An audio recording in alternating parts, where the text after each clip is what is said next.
welcome back to The Variable. As always, I, Russ Clough, am your host, and I wanted to just say the best part about my job is being able to connect with awesome people, super talented folks, and then pass their knowledge directly onto you. I had the opportunity to connect once again with our good friend Scott Henderson, and he shared one piece of advice that I'm going to pass on to you today. He says, don't be a great sketcher of mediocre ideas. A crappy idea, sketched and presented really well, will still be a crappy idea. So how do you make sure that what you're investing time and energy into sketching is actually a good idea? Well, we talk about it all the time with design thinking. Doing specific research and validating our different directions and concepts is important. And I think you know that. But what you might not be doing enough of, probably aren't doing enough of, is getting your hands dirty, getting out in the shop, covering yourself in a ton of foam as you just carve away at some 3D mock-up of what you have living in your brain. Just work on creating lots and lots of different mock-ups and burn through them until you just find that flow and find the thing that really stands out to you, and then go make a beautiful finalized picture of it based off of what you've learned with your hands. That's what that's where the secret sauce is right there, guys. You're gonna find success not only rendering well, but having really good ideas to back it up. For instance, a short, stubby, fat crayon is a good or bad idea. For an adult who has full-sized hands, probably a dumb idea.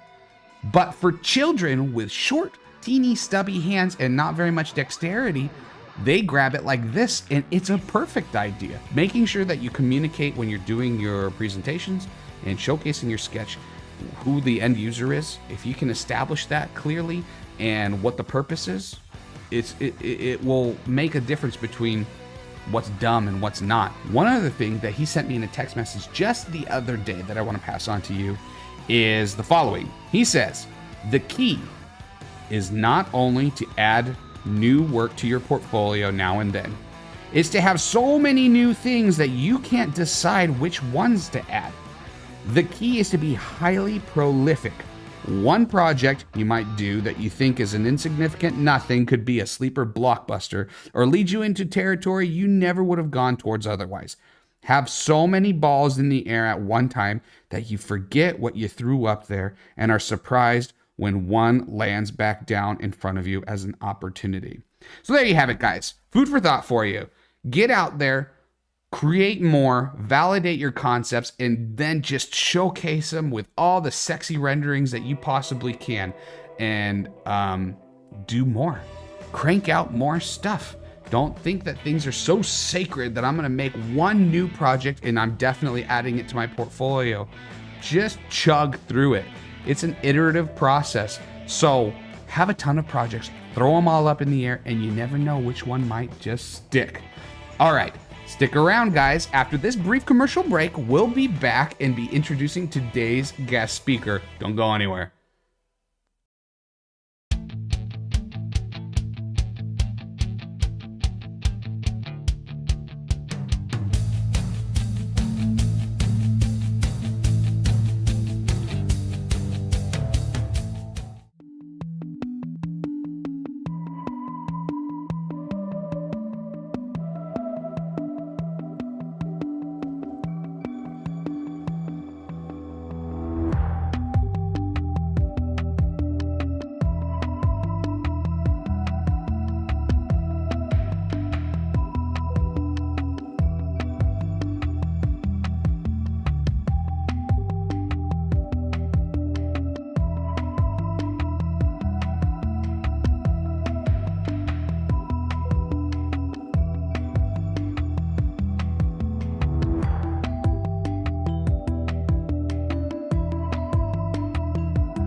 right, welcome back, everybody. Glad to still see you're here with us. I'm anxious to hear from him. I know you are too. Take a second, share some love down in the comments as we introduce Sketchaday.com's very own Spencer Nugent. As the founder of Sketchaday.com, Nugent has been engaged in providing free, high-quality online design sketching tutorials and on-site sketch workshops since 2008. Nugent has worked with General Motors, Astro Studios, as well as brands including Adidas, Dell, Intel, Hasbro, and more. Through his own business, 50/50 Creative Labs, he provides creative experimentation and consulting in the categories of industrial design, UX, graphics, illustration, prototyping, and implementation. On top of his regular content creation and running his business, Spencer has partnered with Advanced Design and teaches a 12-week online course on Design Discourse for the educational program Offsite, all with the goal of helping students to figure out why they design, what they design for, and how to communicate the value of their work. Spencer, thanks for joining us on The Variable. We're glad to have you with us. Hey, no problem. Hey, man, we're excited. I'm so excited to have you. Well, Spencer, okay, man. I said the exact same thing, ironically, as we kicked off my interview with Brett Lovelady. You've done a lot of these things, which is wonderful because there's so much wealth of knowledge out there that's accessible, yet makes it a challenge to then say, okay, we're gonna do something completely new, have him expound on something and share some story he's never shared before. So just for kicks and giggles, I thought it'd be fun to stray from the usual start off on our show and have you give us, tell us, maybe we'll just do it like we're here and we're having our slumber party. Give me your two truths and a lie, Spencer Nugent. Tell us something that is unique about you and share a little bit. Oh, two truths and a lie. Oh, goodness. Yeah, go for it, man. All right, let's see. I am... Uh-oh, we lost you. I can't hear you. Oh, sorry about that. No, it's okay. I'm absolutely terrified of deer. Okay. I tried out for American Idol once, and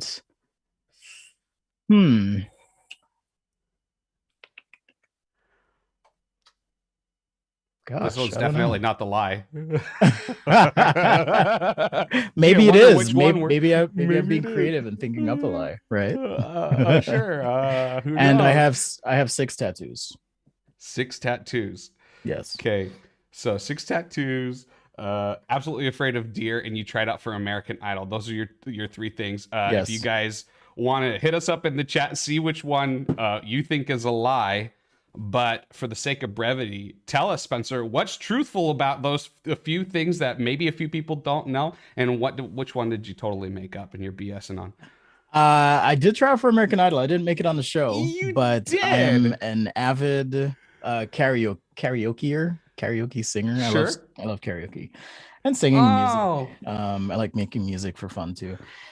I do have tattoos, lots. So you do? Okay. Yeah. It's a more recent thing, so not everyone would know that. And yeah, I am terrified of deer. I absolutely am.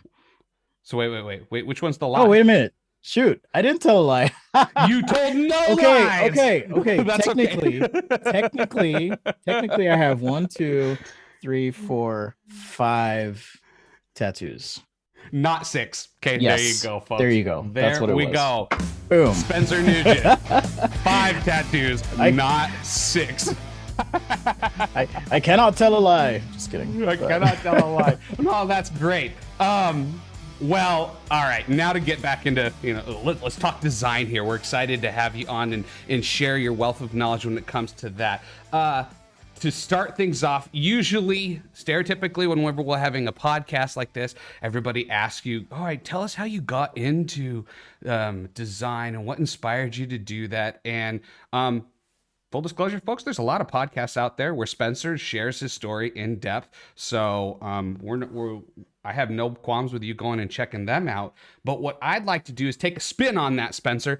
And I want you to hit on all of the major milestones of your early career, but through the lens of telling us exactly what the lessons learned were, giving us as many takeaways as possible from each of your different experiences. So I know after school, or was it during school, you interned at GM, right? That was during school, yeah. And that was during school. Mhm. So starting there, like if you were to sum up, like this is what my experience was like there, what I learned, and then kind of walk through and share with us, these are my major life lessons, and this is how you can be a better designer hearing about what I went through. 1, 2, 3, go. Um, so I think just to give context, I'm actually from the island of Jamaica. So Okay. that's where I grew up. And the reason that's important to my story as I see it is I had to work really hard. Nothing Yeah. was given to me per se. And even discovering design and getting into it, I was exposed to artistic expressions, but I didn't know what to do with it. So uh, coming here to the United States, meeting some people, discovering design, realize, oh, this is cool. I had to work really hard. I mean, I was starting from a math background and had to transition. So eventually Yeah. found myself being what should we say, recruited, or people were interested in hiring me as an intern. I had lots of Yeah. opportunities. Narratives about your work so much as just put in some good work. So because Mm-hmm. of that good work, I found myself a GM, and that was a really stressful experience for me. And I'm telling these in reverse chronological order because I actually interned at That's Astro fine. Studios before GM, but the GM Okay. experience was interesting. And actually, interestingly enough, you mentioned Brett. He's Yeah. one of the people who actually encouraged me to intern at GM. I Oh, had okay. been talking with Design Continuum at the time, Kyocera, a few other consultancies as well on the East and West Mm-hmm. Coast. Ziba, these were I'm not sure if they're as popular these days, but a bunch of consultancies, and he was like, "Do something different. You're a product designer. That's what you do. Do Ah. something different." And I thought, sure, why not? I wasn't a car design student. I could just draw cars. And so I go into Yeah. this experience not knowing anything besides how to draw a car. I don't know the Yeah. technical stuff and the lingo and trends and all that. I can draw a car and I can be creative. So, they took a chance on me and it was good, but I was stressed out of my mind, man. I was just Oh, I so imagine stressed so. because there were people from Art Center and CCS and Art Center, CCS, Cleveland or Columbus College of Art and Design, CCAD, and a few other schools. And I'm comparing myself to them and thinking, what are you doing here, you poser? Your You're imposter not. syndrome so bad. Yeah. I mean, we touch on that on the show a little bit, but like, feel free to elaborate. How did you like get over that? Because that would, if you can let it eat at you and destroy you and keep you from I possibilities, mean, but and this is like a consistent lesson or note in my life. sure. I can have life drag me along, or I can get up and do something. So that's what I did. Started Mm-hmm. learning, started pushing myself, tried to be more aware, and eventually I felt capable, and I could Yeah. stand toe to toe with them. But one of the things I learned was, and I guess it's somewhat relevant to what we've seen today in the news. Simone Biles was in the Olympics and she took a break and Yeah. stepped away from this moment that was effectively the culmination of years of training. It's a big deal. She stepped away, Yeah. and people agree with it and some people disagree, but I think it's important to pay attention to mental health, and I wasn't as aware of that at the time. And that's not to say I would necessarily step away, but what I'm trying to say is that my mental condition did affect my work at that internship. And so the lesson I learned is to pay attention to how I am feeling mentally as I go into my work, because it Yeah. definitely affects the output I create as a designer. I don't think I did my best work because I was super stressed out. I really was. I Yeah. was stressed out of my mind, Yeah. feeling insecure. So how did I overcome that? Just by getting up and doing something little by little. Okay. Yeah. Astro Studios was an interesting experience too. That was my first internship where I I kind of got lucky. It was a lucky Okay. thing. They weren't looking for an intern. I was a sophomore in college. I didn't even really Sure. have a full portfolio per se. I just had a teaser. It was like 10 pages. This tiny little PDF thing I made. Okay. And the lesson here is be ready for anything at any time. Okay. So what happened is I step out into the hallway. My professor steps out as well. Hey, I got an email from Brett Lovelady. They're looking for an intern. Do you have a portfolio? Had I said no, that would have been a problem. But I was like, yeah, I've got something. Here you go. Sure. So I send that in. Turns out they're looking for an intern for 6 weeks. I'm like, oh shit. Well, you want me to move to San Francisco for 6 weeks? I'll do it anyways. Sure. The situation was that I had to sit at the conference table because the real interns were coming in a few weeks, and they had their desks and computers and all that stuff. And I had, pen and paper, some sketch stuff. And I think I had a laptop at the time for some light CAD stuff. So it was a humbling experience in the sense that I didn't initially feel welcome. Like I felt like I mean Brett's an awesome guy and the entire team they're still family, but I'm like, well, here I am camping out at this conference table. I'm just this intern who happens to be here. But I made a choice again. I was like, similar to college, it's like, you know what, I'm gonna work my ass off and just work harder than anyone else. And I did. I worked really hard, but at the same time, knowing that my internship was coming to an end, I started looking elsewhere. Hey, sending out my portfolio, and I was able to include a few things from Astro at the time, and ended up talking to Target. They were like, yeah, come on out, we'll pay you this much, housing, transportation, all this stuff. I'm like, great. So then I go to have the conversation with someone at Astro. His name's Ian Miles. He's not there anymore, but having this conversation, like, hey, Ian, hate to break it to you, but just letting you know, I'm going to Target after this internship. And he looks at me, he's like, why would you do that? And I said, well, this was for 6 weeks. I had to see what was next for me. Part of the reason I mentioned that I was an immigrant as well is that there are certain stipulations on how I spent my summer. If I wasn't studying, I had to be working, and I could only work so much, and there were all these limitations. So it was really important for me to find that next thing. Okay. Of course. So he looks at me and is like, why would you do that? And I'm like, because my time's up.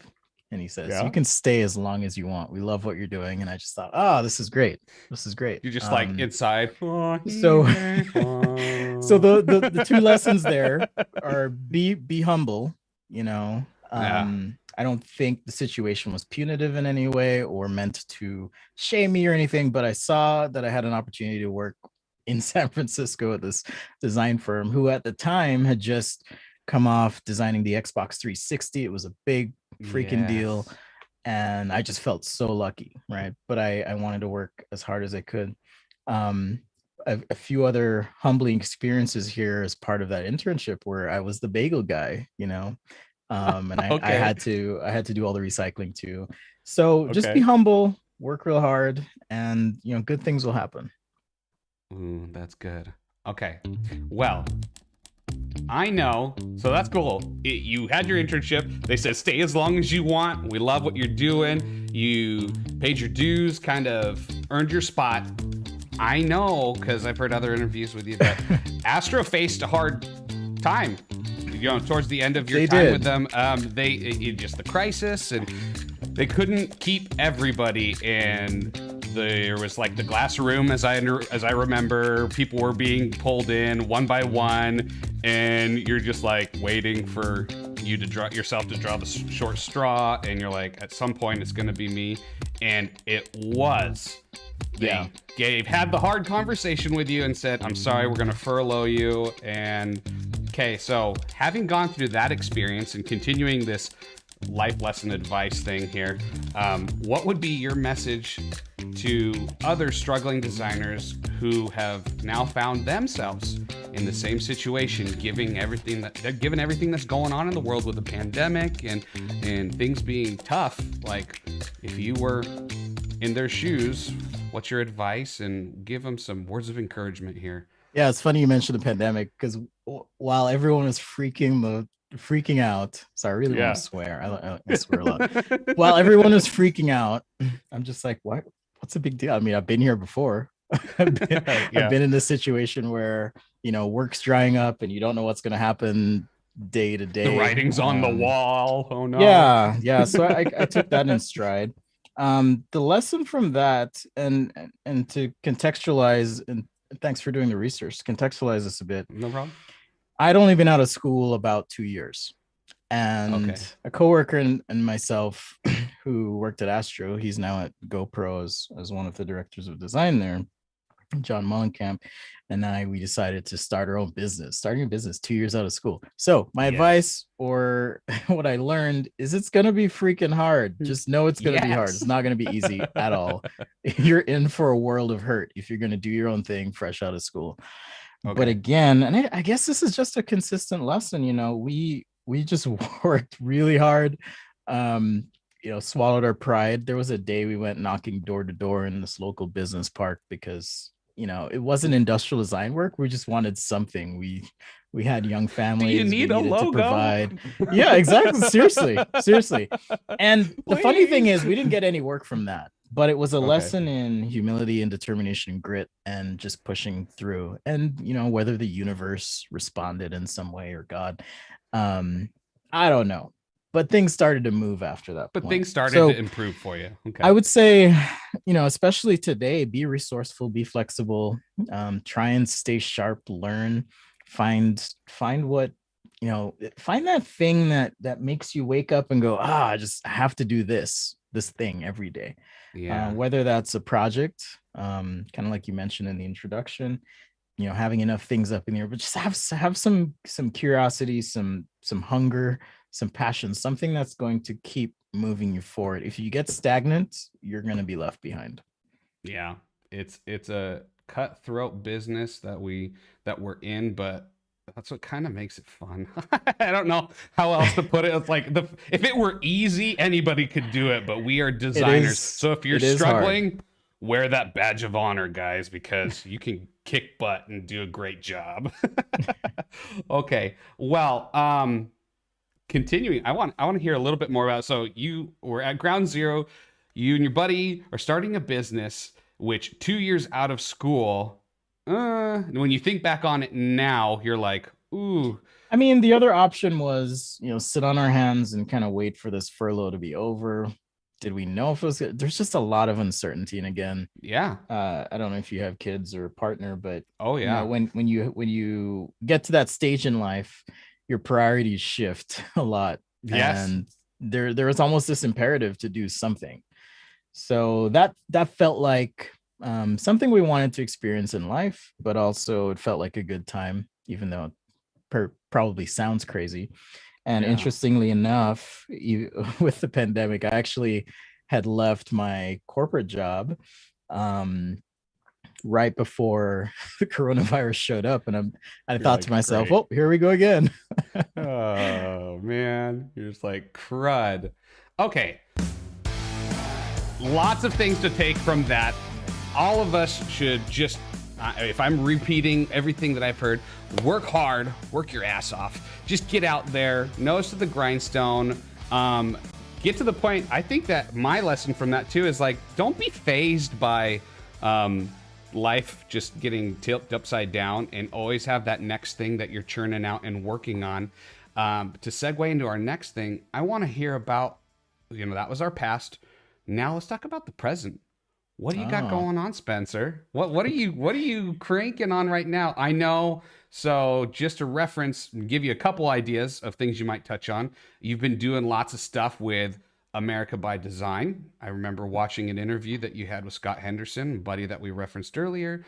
You've been collaborating with Hector Silva in Advanced Design. Catch us up to speed. When you're not sketching away on YouTube Live and you're not being dad, because I know you got kids, and to answer your question, yes, I have 3 3/4 boys. Oh, congrats. So thank you. So we're due later in the year, October 3rd, so we're excited. But anyhow, this isn't about me. What have you got going on when you're not doing those things? What can people expect to see coming from Spencer Nugent in the future? Well, I think I've already created my greatest designs yet, which are my kids. So I had to say that. Perfect answer. Bravo. Yeah. What am I doing now? It's interesting. the arc of my career and experience, it hasn't gone according to any plan. Okay. And I've thought about this sometimes, why is it that life is so non-linear? And I don't have a specific answer, but that's Sure. been my reality. And I feel like I've been in this phase of transformation now. um Having left my previous corporate gig, I was working at a smart home manufacturer here in Utah as a Yes. user experience, UI, and ID Vivint, lead. right? Yeah, Vivint, in a strategic business development group. It was really fun. Learned a lot about how business works, and have been able to parlay that knowledge and experience into doing my own thing. And that's what I'm doing right now. I'm an independent creative, I call myself. So Okay. I know a lot of people listening are designers. I get it. And I don't say this to be condescending, but I feel as though I do much more than that now. And so I fancy myself more of a creator and educator. And that's allowed Okay. me to think a bit more laterally about what I do. I'm a creative problem Okay. solver, and I have a skill set that aligns closely with industrial design. So that's how I see myself, and that's how I've branded and cast myself now. I will admit, historically speaking, even in your introduction, you mentioned, what do you do when you're not sketching? I've portrayed myself as the sketch guy, but I actually do a lot more than that. In fact, Yeah. I've been making a series of lighting artifacts or products for a local show here in Salt Lake that'll be happening in a week or so. So I Ooh, okay. prototype, I make things, I problem solve, work with clients, and so forth. So day to day, it's general design work, whether it's projects that are self-initiated or working with clients. I work with startups as well. I've been working with Adobe quite a bit as well with their content creation efforts. And then on the Okay. educational side, Hector and I, yes, and I guess this is somewhat related to America by Design, Hector Silva and the Advanced Design crew, and a few other industry peeps. I think Michael DeTulo has been on as well, Mm-hmm. as a part of this effort called Offsite. And we saw an opportunity to do something different with design education.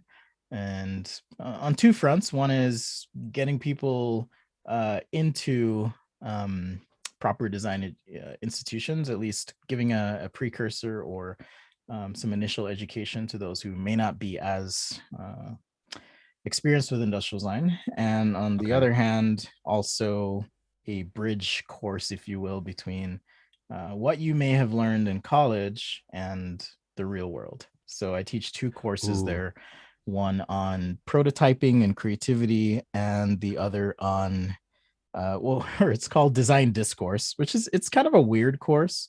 You can kind of think of it Okay. like design therapy, design philosophy, design mindfulness, if you will. Okay. So that's been a Tuning fun, in with us today, really, Dr. really Nugent, on our design philosophy course today. No, I'm just exactly. That's been elaborate, a please. fun experience. Oh, elaborate on that. Yeah, well, I just like so. I guess if you're going to say design philosophy, what can people expect? Say if they've been eyeing the course and they're interested in getting Okay. in on it. What? I So mean, obviously, you're not going to I'll tell us everything. You got to yeah, not save it for the everything. class. Yeah, you gotta sign up. Yeah, got to Um, sign up. we've got some people in chat who've gone through the course. Great. So I'll speak to the prototyping course. Is actually, this is the first go around I've been doing that, so that's been interesting. It's taking me back to my college days, but it's a bit of resourcefulness on my part and the students part. How do you teach a remote prototyping Right. class over Zoom? How does that work? Well, we're figuring it You out. figured it Okay, out. Yeah. keeping it simple, keeping it efficient, but again, emphasis on creativity, creative problem solving, um, as well as just covering general information about those prototyping processes. Again, for someone who may not know much about industrial design, it's a good introduction. For for the second cohort, or cohort two as we call it, I teach design Hmm. discourse, as I mentioned, and that course is a bit of I kind of break it up into three phases. Okay, and Okay. I hope I can find the right adjectives here. So the first is a bit of the spaghettification of the students' brains, challenging Oh. convention, and I say it's like unzipping your brain and getting people to think, and it can be anxiety inducing for some, and perhaps can thrust you into contemplation. I just feel like in life Okay. sometimes we're on autopilot. I'm on this path and I'm just going to do the things associated with this path, but do we actually think about our motivations and our underlying Yeah. truths and values, and how do you form coherent thought? And in the second phase, it's kind of a bit of a more interactive approach to Okay. things. So, hey, how do we? What are the best practices with regards to critique? How do you solve these tough situations in a corporate environment where you may disagree with someone? What is your design philosophy, and what is a design philosophy? Should I have one? Ooh. How do you find your passion? And then in the last phase, we kind of zoom back out, right? Once the Right. dust starts settling, After we and blended your brain, yeah, we as you start we said. start taking a critical look at some things like culture, Okay. or even Dieter Rams' 10 principles of design. Kind of go through that to wrap the course and encourage the students to challenge those conventions and think for themselves a bit as well. So that's a little bit of an overview of that course, but it's really No, fun. that's great. And we meet twice a week, and it is, I should mention as well, Offsite is different from other experiences in a few key ways, and I'll just touch on Okay. two.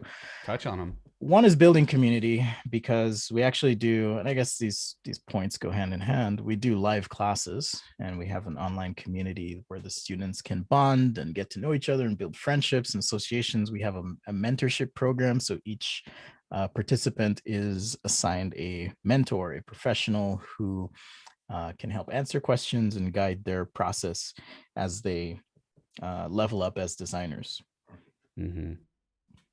Yeah, I remember on the American by Design when Hector was talking with Scott. He's like, I just felt like I had to be sneaky getting students Oh in yeah. touch with professionals.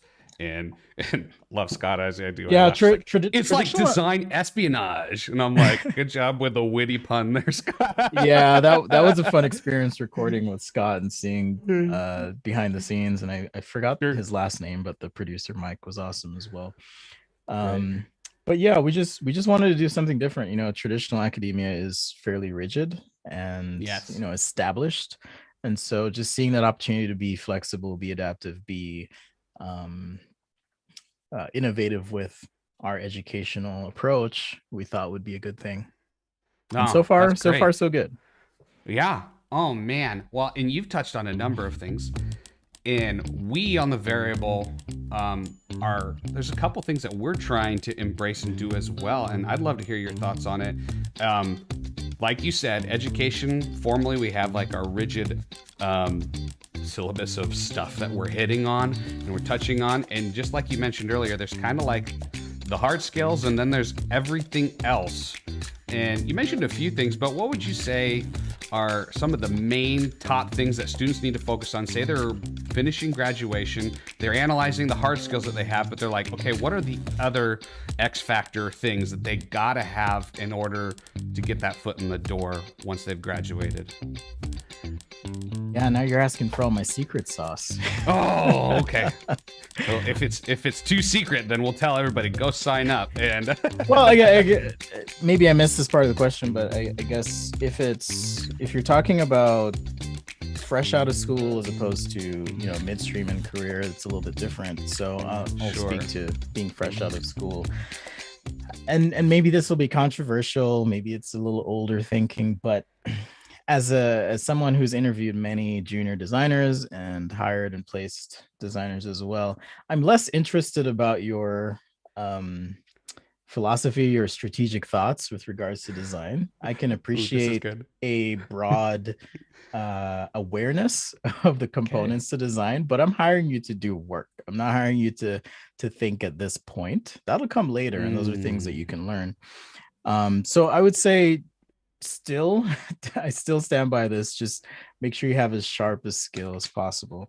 As far as secret sauce goes, I think the stuff I teach in design discourse, when we put together the course, we wanted to do something different fundamentally. sure. And for me, it was about offering students some of that secret stuff. So it sounds ethereal Mm-hmm. and high level the way I presented it, but really having a conscious and thoughtful approach to your design practice will open doors for you. If you can speak articulately, if you can Mm. advocate for your point, if you can uh, have a foundation of rational thought, objective and subjective truths, quantitative and qualitative data, things like that.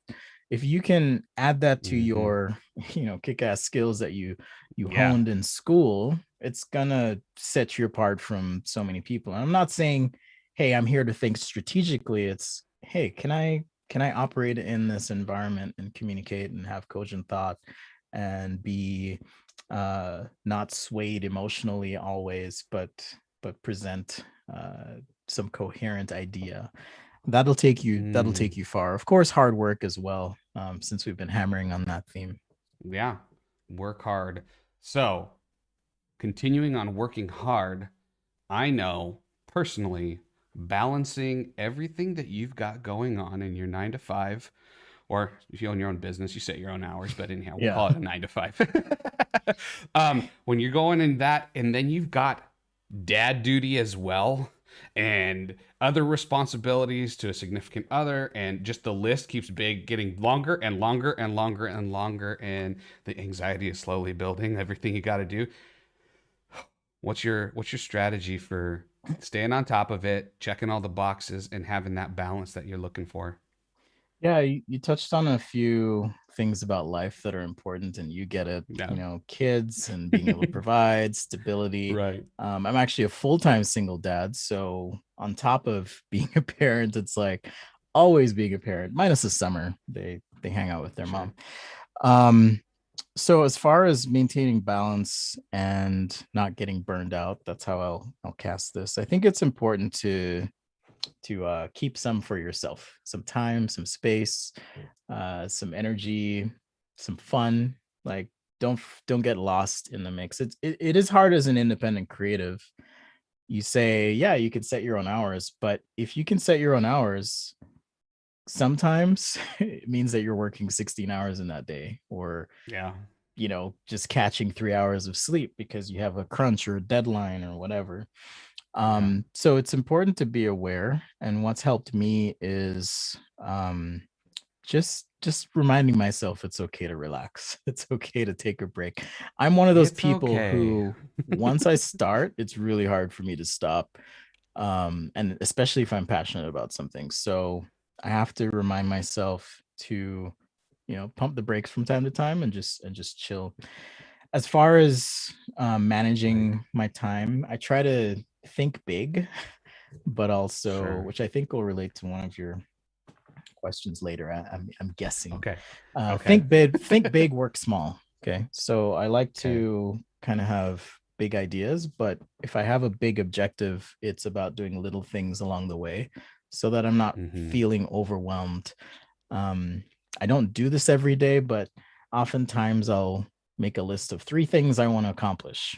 Keep it small, Mm. and they're not 3 huge things like, oh, today I'm going to CAD model this insane thing and CNC it and finish it in one day. It's not like that. It's what is something incremental I can do that gets me closer to that goal.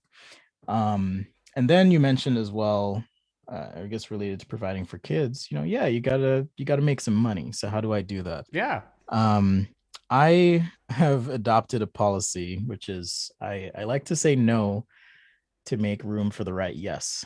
So I'm not one of Oh, I like those that. freelancers or independent creatives who's going to take every job that comes my way. I'm content to say no and move on. And I stand by my pricing and the value I provide for my clients. And if someone's not, willing to meet me at my level, I'll pass on it. And Just move I on. learned that the hard way, because when you do say yes to everything, it doesn't, I guess related to my first point, it doesn't leave much room for yourself, because you're Yeah. doing these shitty projects for people, running around trying to do all this stuff. And at the end of the day, you realize, oh, I just made $10 an hour. That's not that's not worth Oh, what a worth my bummer. effort.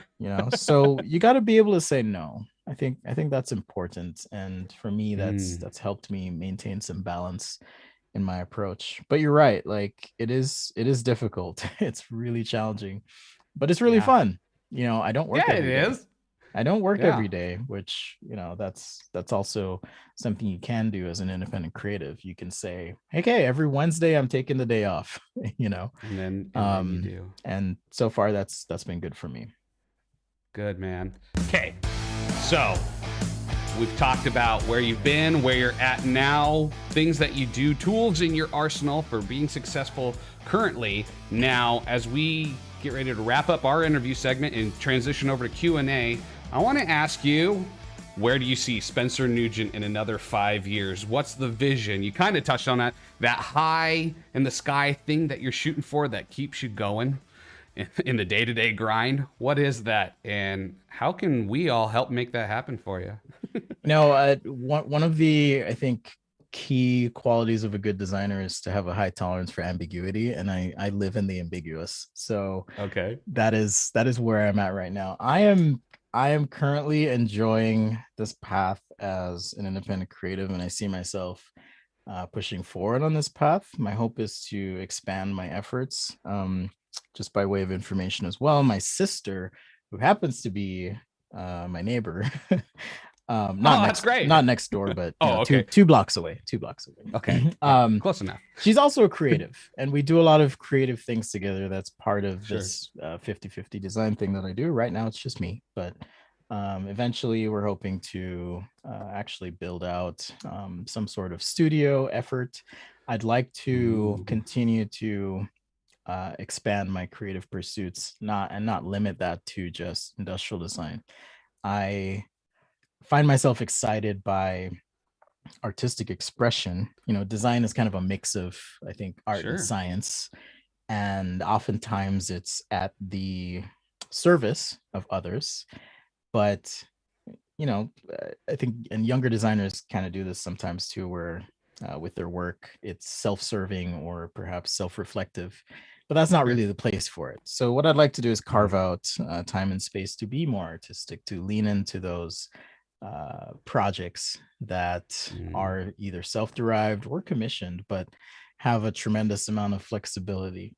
I do believe at my heart, I am, like, in my core, I'm definitely more artistic than I am technical, although I do have an aptitude for technical things. So where do I see myself in 5 years? Short answer, I am continuing on this path, and I'd love to build out a studio creative space, perhaps have a team of some sort or some help.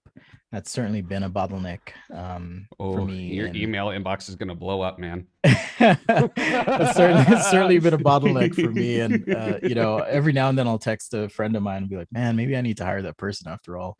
But if you're listening and you've been independent, there's just that tension there of, okay, is now the time to grow, or do I keep building? Do I grow? Do I keep, and by keep building, I mean continuing on the path as a solo person in the studio environment. Okay. Well, every episode we ask the same question at the end before we go over to Q&A. And so, Spencer, I want you to address it for us. The one question is, what is your variable? The name of the show is The Variable because those are those aha moments that you pick up along the way that make you just that much better. So what is that thing that when you think about it, you're like, you know what, because I've got this in my back pocket, it has served me over and over again and helped me become the man that I am today. All right.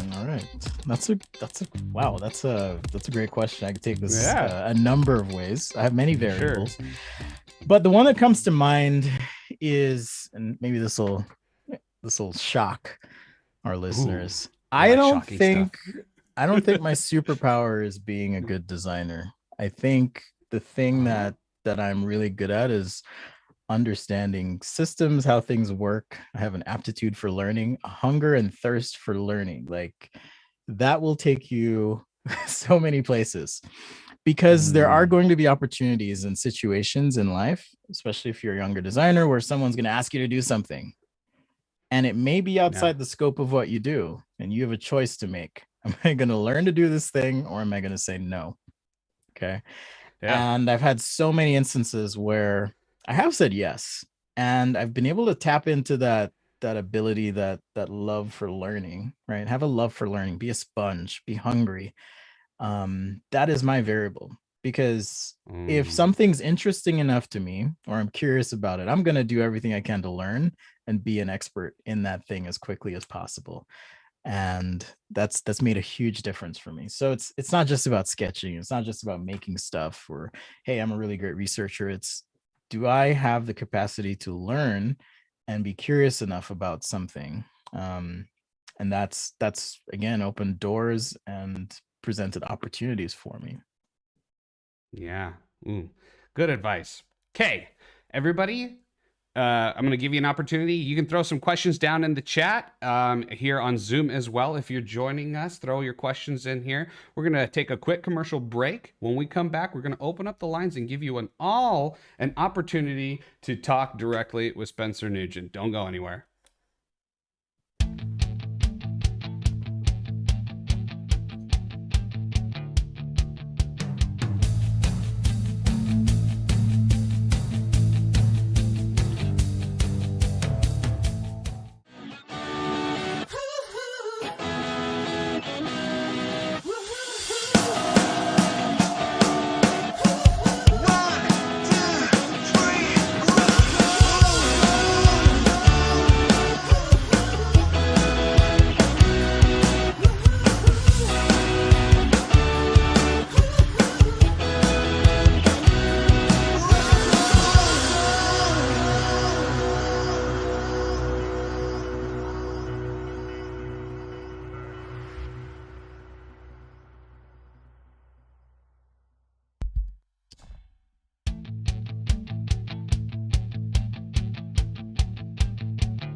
All right, everybody, welcome back. As we transition to our Q&A segment, I want to give you one last reminder to continue to support the channel by hitting that subscribe button. It doesn't cost you a dime, and it helps us continue to grow and make a positive impact in the design industry. We appreciate all of you and all that you do to contribute and participate. I am now we're going to get back over to our Q&A screen here. You're more than welcome to text in as well, in addition to chatting with us. We have a couple questions that came in the Zoom chat right here. Becca Leonard, why don't you, I'm going to unmute, go ahead and introduce yourself and say where you're calling in from and ask your question.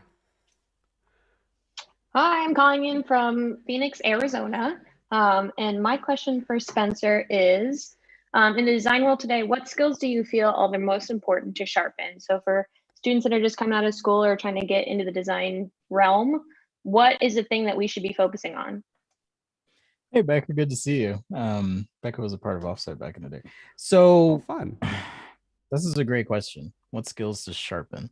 I mentioned, and this is asking a lot, we see these job application postings where they're expecting you to have 5 years of experience. And I tell students that's kind of a filter, because what the expectation is not that you actually have that time, at least from my perspective. It's not so much that you have that time under your belt as it is, we want your skills to be representative of a high level. Okay. Sure. And so at a base level, yes, sharpen all your skills. One of the things I think that may help separate, well, not one of many things that may help you separate yourself from the pack, is understanding the nature of design beyond the aesthetic output of an artifact that you create. Okay. So why am I designing this? Who is it for? Even that can kind of set you apart, but more so understanding business. Okay, the design I'm creating needs to be sold.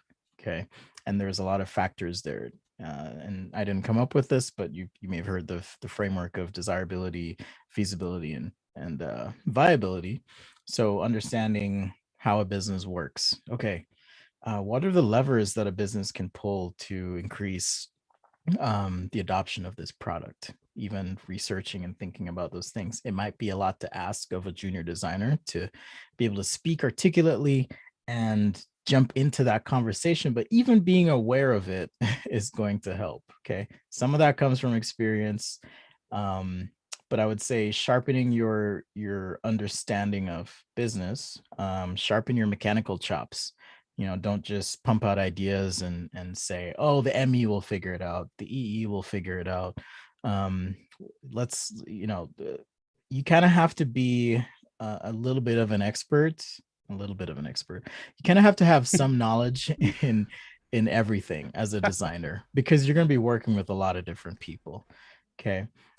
Familiarize yourself with especially if you're in a corporate environment, with different job functions, what they do, what their role is. That's going to help you navigate that scene. I didn't understand what a product manager was, for example, for many years into my career, because I'd worked in consultancies or done my own thing, but corporate experience gives you another perspective. So that's the long answer. The short answer is sharpen your understanding of how a business works, because ultimately at the end of the day, you're being asked to design something that may be sold. Not in every instance as an industrial designer, but I would say the majority of your experiences are going to be selling stuff. So understand how to make it cheaper and better, and understand how to market it, understand how the business works, and you'll be able to navigate your way through the corporate world in ways that your influence and your ability to shape your trajectory will outpace your title if you know how these things work. Influence is way more important than any sort of title you may have fresh out of school. That was good. Thanks for answering that. And thank you, Becca, for tuning in and joining us. We've got another one right here. I'm probably going to butcher the pronunciation, and I apologize for that in advance. Rachel, I'm going to unmute you. Why don't you go ahead? You had a good question for Spencer. Hi, my name is Rachel. I'm from India. I'm tuning in from India. Like in India, there are no good design schools. Is it a must to join a good design school to succeed in the industry, or is it possible to succeed if there are no good design schools too? Ooh, that's a good question. It's a good question. Thanks for asking that. I don't buy into the good design school idea. I think it's a crock of shit. Okay. Here's why. So I went to a no-name school, and I did realize that there were different design schools. In fact, I had looked into Art Center when I was at school, because I felt like, oh, you're actually decent at this design thing. Maybe you should look at going to a better school. And then I realized the cost associated with the school. Right. I don't feel that, and I'll be very specific here with regards to your skills and abilities, that it makes a discernible difference which school you go to. It's not going to make that much difference. You go to a certain school to build a network. Okay. So if you're wanting to invest in getting to know people who are in places of influence, then it might be worth that investment. But I don't think it's going to make that big of a difference. The most important thing is going to be putting in that hard work, making sure that you hone and sharpen your skills, that you have a solid understanding of how things are made, how to make beautiful objects, how to think with a user-centered design mindset, meaning, hey, I'm designing this for someone. It's not for myself. It doesn't matter. This may sound also controversial. It doesn't matter what I think, because what I'm effectively an advocate for the end user, the consumer that's going to use that product. So in that sense, to me, it doesn't matter what school you go to, but more so your mindset and how hard you're working at what you're doing. Good advice, Spencer. Okay. We've got a couple that came in on the chat that I think are great questions. We'll have you address them, and then we're coming. There's just only so much time, guys, and so unfortunately can't get to everything. But here, Ryan Barnes asked the question: when clients ask you for sketching output, what levels do you offer, and how do you communicate them to the client? That's a great question. I have a fairly simple proposal that I put together. and I outline my design process in a visual sense. Here's what you can expect. I make it clear that if your research has not been done up front, that would be an additional cost, and here's the activities that would entail for the sketching or exploration phase. Here's the key activities. It might be CAD, it might be some foam models, it might be sketching. For development, here's where I can contribute to that process, and if need be, through production. So as far as the sketches go and that proposal, I tend to provide a visual example. So if I outline a deliverable and say, okay, I'm going to build a surface CAD geometry. Here's what that means. Here's a screenshot showing the visual appearance of the product. But you can clearly see on the inside, I'm not dealing with the mechanicals, ribs, bosses, and so forth. Similar thing with sketches. So if I promise a deliverable of 10 concept sketches or sketch pages, I will give an example of that to set the expectation. Because oftentimes what can happen when you're dealing with clients is if you front load the project with ambiguity, their expectations may outpace the budget they're actually giving you for that product. And that's not a fun place to be. Okay. We just got another one. I think this will be our final one as we wrap it up. Okay. Here it says, do you have any tips or tricks to show ROI to business leaders who are more concerned with financials? That's a fantastic question. And it was something that was often difficult to do. Even in a corporate environment where you have full visibility of all the functions and processes involved in conceptualizing to delivering that product and even supporting that product to customers, it was difficult. So part of that on you as a designer, it's on you as a designer to collect those data points along the way. And that should be a part of your portfolio. I see so many portfolios of designers that are so focused on aesthetics, and I get it, right? That's important as part of what we do. But the missing piece of the puzzle is, hey, how many of these sold? What was the support experience like for the product? Tell us about the longevity. Were there any problems? How did you reduce manufacturing or optimize manufacturing costs? That's a better word. All those things are missing, right? So I think if you keep track of that, and you may not know the answer yourself, that means you got to talk to someone in finance, and that's okay. Or go talk to someone in supply chain, or on your next manufacturing trip, document the changes you made to the product and ask them, hey, over the run of this product, if we ship 1 million of these, I mean, think about it, right? What employer is not going to be impressed if you say, hey, as a designer, I was able to cut $2 out of this product and we sold 3 million of them. You saved the company $6 million. That's a way to quantify your effort. Okay. So knowing when to have some give and take with your design process is also important, because you can tie that to the quantitative result of your design effort. So talk to the right people, take notes, document, and that's going to be something that's presented in their language that they can understand. Hey, I made this choice. Here's how it saved the company money. On the flip side, and I know we're tight on time or out. On the flip side, you can also collect qualitative data. So talk to customers, interview them, see how they perceive the product. If you're observing behaviors where all of a sudden people are, celebrating and showing your product, document that stuff and share it. And that's a way to tie your design efforts to the needs of the business.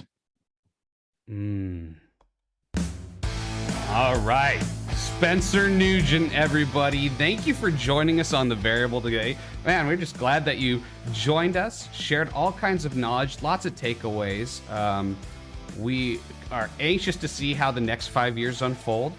For sure, hearing all the plans that you've got. Yeah, it ought to be exciting. I know that I'll stick around for those who join these events that we have on Zoom. Not only get to talk face to face, but sometimes as we hang up, they're gracious enough to stick around a little bit longer as we unmute and talk. So Spencer, you're welcome to stick around a little bit after we end the broadcast if you'd like. But in the meantime, again, we appreciate you and for joining us today. And We wish you continued success in your career.